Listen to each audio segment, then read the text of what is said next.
caméra. Ça va José? Bien. Alhamdulillah. Bon, je vous présente José. Voilà, José.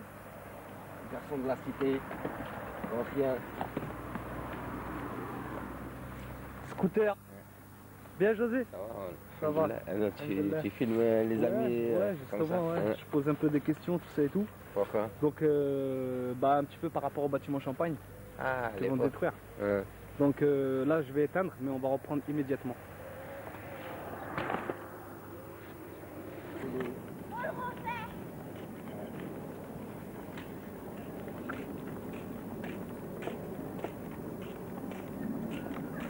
Ça fait quoi de le voir comme ça? Tu te rappelles quand ça a brûlé chez moi, j'habitais au 7e. Ah ouais, je me souviens.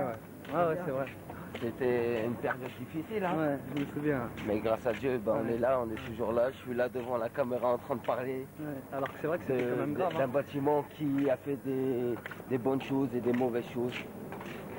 Qui a fait sourire des gens, qui a fait souffrir des gens. Et c'est la vie, c'est comme ça. Il y a des gens qui se sont mariés dedans. Il y a des gens qui se sont suicidés dedans. Tout pour faire un monde. Tu vois? Mais sinon, bon, c'est un souvenir, hein.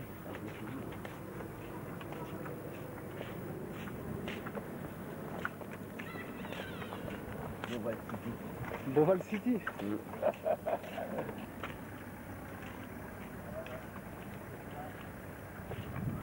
Voilà.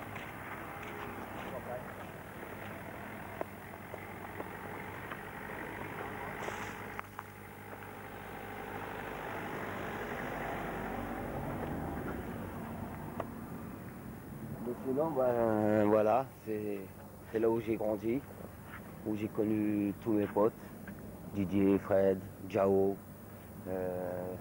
Lagdar, Hussein, toi, Hakim, et tous les anciens, dont certains ont mal fini, comme d'autres ont bien fini, car chacun a son chemin, quoi. Et voilà, regardez, maintenant, l'avenir de ce bâtiment est d'être éliminé. C'est l'État qui veut comme ça, mon gars. Nous, on n'a pas choisi de le démolir.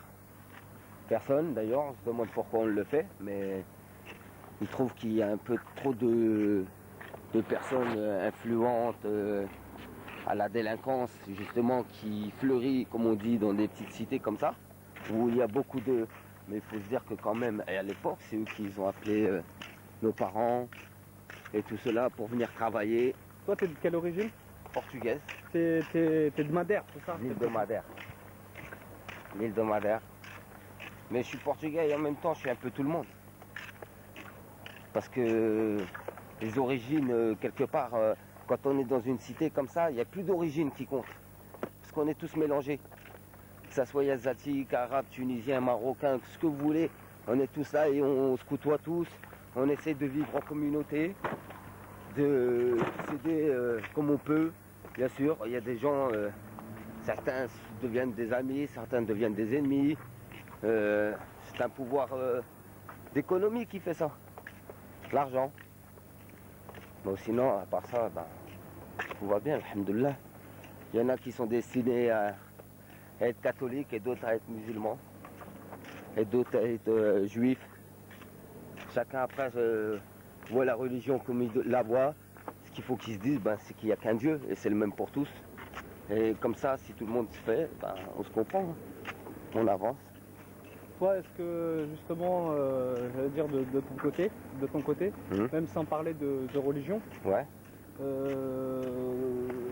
J'allais dire, c'est par quel type de musique que tu as été influencé au début, tout au début? J'aime quasiment toutes les musiques, mais la musique que j'ai surtout aimée, la soul, la funk, le reggae.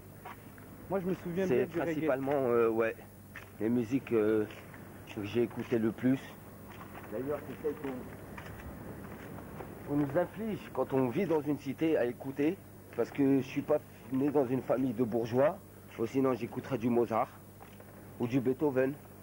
Mais vu que je suis né dans une cité, j'ai grandi dans une cité, ben, j'ai appris à écouter le son de la pauvreté, de la misère, et de voir comment que certains manipulent le système et que d'autres en subissent les conséquences. C'est tout. Hein. Voilà, la musique, quelque part, c'est un message. Comme Bob Marley, c'est un message qu'il a fait. Comme les Gladiators, les grands chanteurs de reggae. Ils chantent pour la bonne cause. Que quand on voit, il y a des chansons de nos jours qui est fait pour l'argent, le business. Voilà, c'est tout. Ce n'est plus que ça avant.